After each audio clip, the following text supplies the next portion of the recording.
Hello বন্ধুরা, আজকে আমি বানাচ্ছি এলাচ দিয়ে দুধ চা। আমি আগে থেকে গ্যাসটা চালু করে নিয়েছি, আবার সসপ্যানটা চাপাচ্ছি। এবারে দুধটা ঢেলে দিচ্ছি। এবারে চা পাতাটা দিচ্ছি।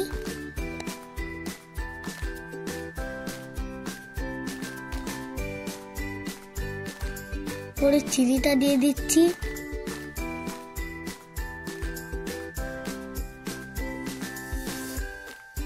এলাচ তো ভেঙে দিয়ে দিচ্ছি। এবারে চা ফুটার লিগে অপেক্ষা করছি। এবারে চাটা ফুটে উঠেছে, নেড়ে দিচ্ছি।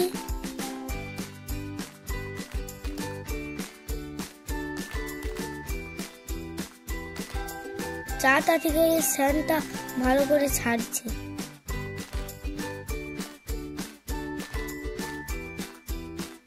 হয়ে গেছে, তার জন্য চাটা নামিয়ে নিচ্ছি।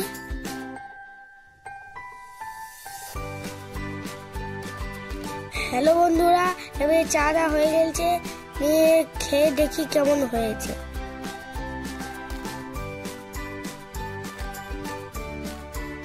দারুণ হয়েছে।